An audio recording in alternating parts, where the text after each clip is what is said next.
একটা মায়ের চোখের জলের কারণ হলে তুমি আজ। এর মাসুল তোমাকে চোকাতেই হবে, সুদে আসলে চোকাতে হবে। তো তোমাকে কোনো নিয়ম টিয়ম শেখায়নি, তা না? তুমি শুধু পায়ের ওপর পা দিয়ে হুকুম করে গেছো, আর তোমাকে ওরা মুখের সামনে সবকিছু পাইয়ে দিয়েছে। পেয়ে পেয়ে তো তোমার এত লোভ হয়ে গেছে। কি হচ্ছে এটা কি মা? তুমি শাওন ম্যাডামকে কেন এইভাবে বলছো? একটু শান্ত হও না প্লিজ।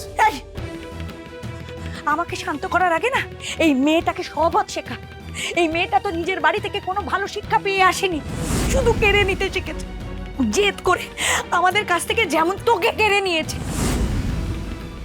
এই মেয়েটা একটা অলক্ষী, জবে থেকে এই বাড়িতে এসেছে তোর একটার পর একটা ক্ষতি করে যাচ্ছে। না মা, শাওন ম্যাডাম আমার কোনো ক্ষতি করেননি। উনি আমার মুখ একবারও দেখেননি। মা, কাল রাত্রিরে আমি যে শাওন ম্যাডামের মুখ বা শাওন ম্যাডাম আমার মুখ দেখতে পাবো না, সেটা উনি খুব ভালো করেই জানেন। তাই তো উনি অন্য ঘরে থেকেছেন। মা, আর আমি কালকের মতন আমিও বাইরেই শুয়েছি। তুই কেন এই ব্যাপারটা নিয়ে বিনা কারণে ঝামেলা করছো মা? কেন চেঁচামেচি করছো? তুই এক ধাক্কায় কিরম বদলে গেছিস রে শুভ। তুই এই মেয়েটার সামনে আমার বিরুদ্ধে কথা বলছিস, এই মেয়েটার পক্ষে কথা বলছিস। না, আমি কারোর পক্ষ নিচ্ছি না, আমি কারোর হয়ে কথা বলছি না। আমি শুধু তোমাকে এইটুকু বোঝাচ্ছি যে তুমি বিনা কারণে শাওন ম্যাডামের ওপর চেঁচামেচি করছো, বিনা কারণে ওনাকে দোষারোপ করছো। উনি কোনো ভুল করেননি। কি ভুল বুঝেছি রে আমি ওকে? ও যদি জানবেই যে আজ রাত্রিরে তোর মুখ দেখা বারণ, তাহলে এইখানে কি করছে ও? জিজ্ঞেস কর ওকে। একই প্রশ্ন তো আমিও তোমাকে করতে পারি। এত রাতে তুমি কি করতে এসেছিলে এখানে? শুভ,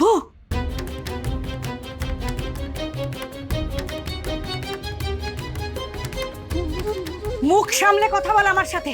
খবরদার, বইয়ের পক্ষ নিতে গিয়ে আমার দিকে আঙুল তুলবি না শুভ।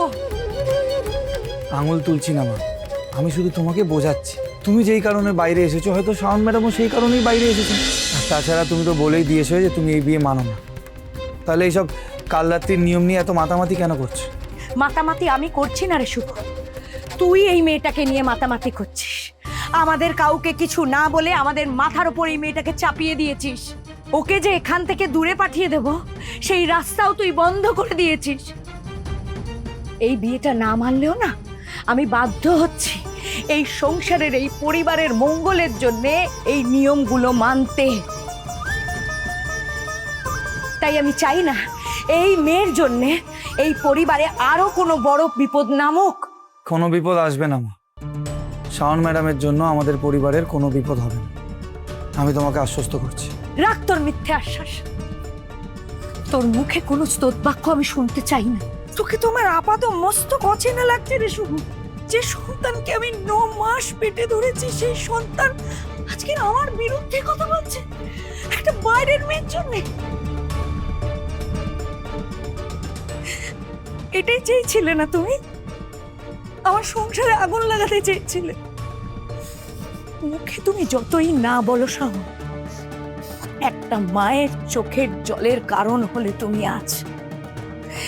এর মাসুল তোমাকে চোকাতেই হবে, সুদে আসলে চোকাতে হবে।